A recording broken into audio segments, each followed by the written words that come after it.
Hello दोस्तों, welcome back to my channel. तो आज हम आपके लिए लेकर आए हैं बहुत ही मज़ेदार ये खस्ता कचौरी, जिसको हम अक्सर शादी या पार्टी में खाते हैं। ये खाने में बहुत ही ज़्यादा टेस्टी लगती है और इस खस्ता कचौरी को हम एक बार बना करके 8 से 10 दिन के लिए स्टोर भी कर सकते हैं। ये इतनी आसान होती है बनाने में कि आप भी इसे एक बार ज़रूर ट्राई कीजिएगा। दोस्तों, यदि आपको ये हमारी रेसिपी पसंद आए तो वीडियो को लाइक और चैनल को सब्सक्राइब जरूर कर दीजिएगा। तो चलिए रेसिपी को बनाना शुरू करते हैं। तो इस खस्ता कचौरी को हम यहाँ पर मूंग की दाल से बना करके तैयार करेंगे। यहाँ पर हमने 1 कप मूंग की दाल ली है, जिसको 5 घंटे के लिए हमने सोख होने के लिए छोड़ दिया था।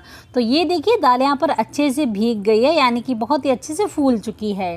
अब हम दाल को अच्छे से धो लेंगे और इसका सारा पानी अलग कर देंगे, यानी कि हम इसको स्ट्रेनर में निकाल लेंगे दाल को, जिससे कि इसका सारा पानी अलग हो जाएगा।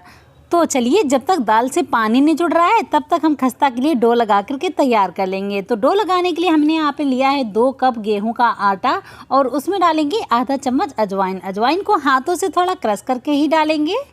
अब खस्ता में बहुत ही बढ़िया सा टेस्ट देने के लिए हम यहाँ पे देसी घी का इस्तेमाल करेंगे। तो यहाँ पर हमने 3 से 4 चम्मच देसी घी लिया है और इसको आटा में डाल दिया है। तो घी को हमें यहाँ पर मेल्ट करके नहीं डालना है, बस इसको रूम टेम्परेचर का ही घी होना चाहिए। इसको हमें आटा में डाल देना है। उसके बाद डालना है आधा चम्मच नमक और नमक डाल करके घी को हम अच्छे से क्रम्बल करते हुए आटा में मिक्स कर लेंगे। वैसे तो खस्ता को मैदा से बनाया जाता है, लेकिन हम इसको घर पर बनाने वाले हैं, बहुत ही टेस्टी बनाने वाले हैं और थोड़ा सा हेल्दी बनाने वाले हैं। तो हम यहाँ पर मैदा का यूज़ बिल्कुल भी नहीं करेंगे। आप चाहें तो आधा मैदा और आधा आटा भी ले सकते हैं। तो ये देखिए आटा को हमने घी में अच्छे से मिक्स कर लिया है और इसको मुट्ठी बना करके चेक कर लिया है। इसमें मोहन एकदम परफेक्ट है। अब हम इसमें थोड़ा थोड़ा सा पानी डाल करके इसका सॉफ्ट सा डो लगा करके तैयार करेंगे। हमेशा आप यहाँ पर एक बात का याद रखें कि जब भी आपको कचौरी बनाना हो या खस्ता बनाना हो तो उसका आटा हल्का सा सॉफ्ट ही लगाया जाता है। तो ये देखिए कुछ इस तरीके का हमने यहाँ पे डो लगा करके तैयार कर लिया है। अब हम डो को 10 मिनट रेस्ट के लिए रख देंगे। अब हम यहाँ पर एक मिक्सर जार लेंगे और जो मैंने यहाँ पे दाल भिगा के रखी थी ना, वो मिक्सर जार में डाल देंगे। अब दाल को हम यहाँ पर ग्राइंड कर लेंगे। तो यहाँ पर हमें ये याद रखना है कि दाल को एकदम बारीक नहीं पीसना है, इसको थोड़ी सी दरदरी ही रखना है। तो ये देखिए कुछ इस तरीके से हमने दाल को दरदरा कर लिया है। अब हम यहाँ पर एक ग्राइंडिंग जार लेंगे और इसमें बहुत ही बढ़िया सा खस्ता के लिए स्पेशल मसाला तैयार करेंगे। तो स्पेशल मसाले के लिए हमने यहाँ पे लिया है 2 चम्मच साबुत धनिया, 10 से 12 काली मिर्च और आधा चम्मच सौंफ, और इसी के साथ लिया है 1 चम्मच जीरा, 2 से 3 सूखी लाल मिर्च। अब इसका ढक्कन कवर करके इसको भी हम थोड़ा सा ग्राइंड कर लेंगे, यानी कि इसको भी हमें थोड़ा मोटा ही पीसना है। तो ये देखिए कुछ इस तरीके से हमें इस मसाले को पीस करके तैयार करना है। अब हम यहाँ पर एक पैन लेंगे और उसमें डालेंगे 2 चम्मच ऑयल, यानी कि हमें ऑयल को थोड़ा सा यहाँ पे ज़्यादा रखना है। और जैसे ही ये ऑयल गर्म हो जाए उसके बाद हम इसमें जो दरदरा करके मसाला तैयार किया था ना, वो डाल देंगे और इस मसाले को 1 मिनट के लिए अच्छे से भून लेंगे। जैसे ही मसाला भुन जाए तो उसमें हमने डाल दिया है 2 चम्मच बेसन और बेसन को भी हमने यहाँ पे अच्छे से भून लिया है। बेसन को यहाँ पे भूनने में बिल्कुल भी ज़्यादा समय नहीं लगता है, बेसन भी हमारा बहुत ही जल्दी से भुन करके तैयार हो जाता है। तो ये देखिए यहाँ पर बेसन ने कलर चेंज कर दिया है, ये बहुत ही बढ़िया से भुन चुका है। अब हम इसी स्टेज पर डाल देंगे दाल। जो मैंने दाल यहाँ पर पीस करके रखी थी ना, वो दाल इसी स्टेज पर ही डालेंगे। अब हम दाल को मिक्स करते हुए चलाते हुए भून लेंगे। तो यहाँ पर एक बात का याद रखना है, जब हम दाल को पैन में डाल देंगे उसके बाद हमें दाल को ऐसे ही नहीं छोड़ना है, इसको कंटिन्यू चलाते हुए ही भूनना है। तो यहाँ पर हमें दाल को भूनते हुए लगभग 8 से 10 मिनट का समय लग जाएगा। तो डोंट वरी, आप आराम से दाल को भून लीजिएगा और आप देखेंगे कि दाल को हम जैसे ही भूनते जाएंगे वैसे ही इसका एक एक दाना खिला खिला निकलता जाएगा। तो आप देख सकते हैं लगभग यहाँ पर 7 से 8 मिनट का समय हो चुका है और ये दाल के एक एक दाने अलग हो चुके हैं। तो दाल हमारी यहाँ पर बहुत ही बढ़िया से भुन चुकी है। अब हम इसमें डालेंगे थोड़े से मसाले, जैसे कि डालेंगे आधा चम्मच लाल मिर्च पाउडर, आधा चम्मच हल्दी पाउडर और साथ ही डालेंगे आधा चम्मच चाट मसाला, स्वादानुसार नमक और आधा चम्मच काला नमक। अब खस्ता का टेस्ट और बढ़ाने के लिए इसमें डालेंगे आधा चम्मच कसूरी मेथी।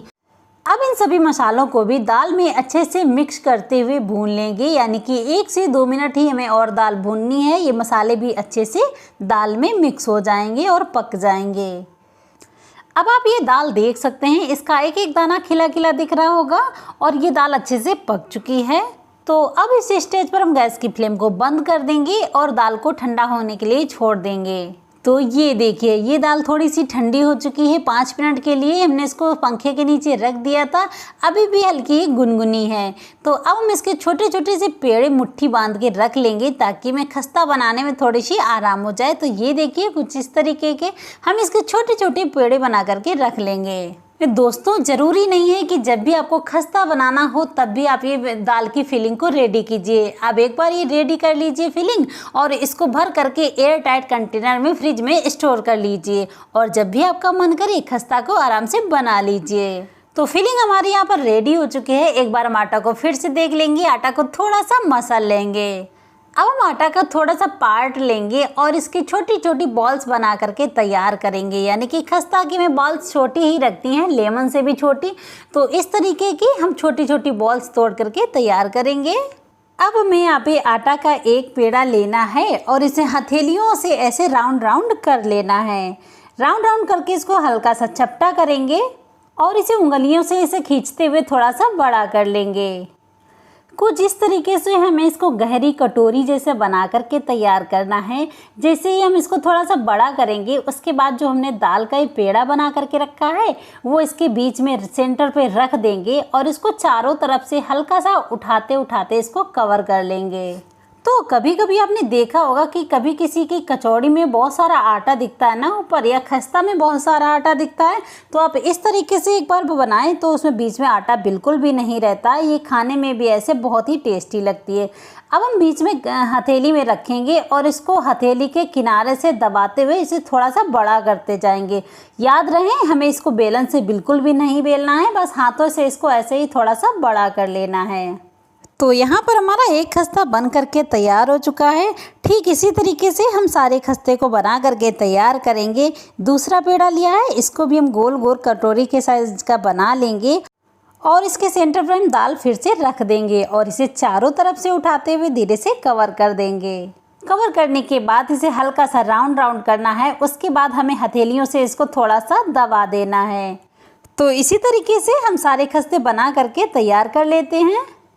तो ये देखिए, बिल्कुल भी समय नहीं लगा है और हमने ये सारे खस्ता को बना करके तैयार कर लिया है। तो चलिए अब चलते हैं इस खस्ता को सेकने के लिए। हमने यहाँ पे पैन में अच्छे से ऑयल को गर्म कर लिया है।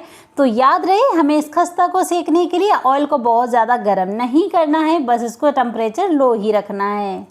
अब एक एक खस्ता को हम ऑयल में डाल देंगे और इसको अच्छे से सिकने देंगे एक तरफ से। तो इस स्टेज पर हमें गैस का फ्लेम लो ही रखना है, बिल्कुल भी हाई या मीडियम नहीं करना है। लो फ्लेम में ही हम इस सारे खस्ता को सेक करके तैयार करेंगे। तो खस्ता को सेकने के लिए यहाँ पे 5 से 6 मिनट का समय लगेगा। जैसे हम समोसा सेकते हैं ना, बिल्कुल लो फ्लेम में चलाते हुए, बस उसी तरीके से हम ये खस्ते को सेक करके तैयार कर लेंगे। आप देखेंगे कि जैसे ही खस्ता एक तरफ से थोड़ा सा सिकेगा, वैसे ही ये ऑयल में ऊपर दिखने लगेगा। और जैसे ही ऑयल में ऊपर आ जाए तो इसके बाद हम एक स्पून लेंगे और इस खस्ता को सेकते हुए इसमें ऑयल ऊपर से ऐसे डालते रहेंगे, जिससे कि खस्ता ये बहुत ही बढ़िया से फूल जाएंगे। अब हम इसकी साइड चेंज कर देंगे। अब दूसरी ओर भी हम इसे लो फ्लेम में ही ऐसे सिकने देंगे। तो दोस्तों, यदि आप इस खस्ता को ऐसे बना करके ट्राई करेंगे तो आपको बहुत ही ज़्यादा पसंद आएंगे। यदि आपको ये हमारी रेसिपी पसंद आए तो दोस्तों वीडियो को लाइक सब्सक्राइब करना बिल्कुल ना भूलिएगा। ये खस्ता बनाने में बहुत ही आसान है, इसलिए आप भी एक बार इस रेसिपी को ज़रूर ट्राई कीजिएगा। तो ये देखिए, बिल्कुल लो फ्लेम में ये खस्ता एकदम सिक करके तैयार हो चुका है। आप इस खस्ते का कलर देख रहे हैं, कितना प्यारा आ चुका है। ये बहुत ही टेस्टी लगने वाले खस्ता हमारे हो गए हैं तैयार।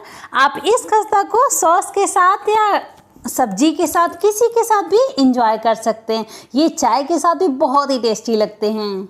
दोस्तों, जब आप इस खस्ता को इस तरीके से घर पर बनाएंगे तो मार्केट की कचौरी या खस्ता भूल जाएंगे, क्योंकि हम इस खस्ता को घर पर हेल्दी तरीके से बना करके खा सकते हैं। तो ये लीजिए, बहुत ही टेस्टी लगने वाले ये खस्ता हो गए हैं तैयार। इसके साथ हम यहाँ पे मिर्ची को भी फ्राई कर लिए हैं, जो कि खस्ता के साथ बहुत ही टेस्टी लगती है। तो ज़रूर बताइए दोस्तों, ये हमारी रेसिपी आपको कैसी लगी। तो दोस्तों, फिर से आते हैं एक और न्यू रेसिपी के साथ। Take care, bye bye.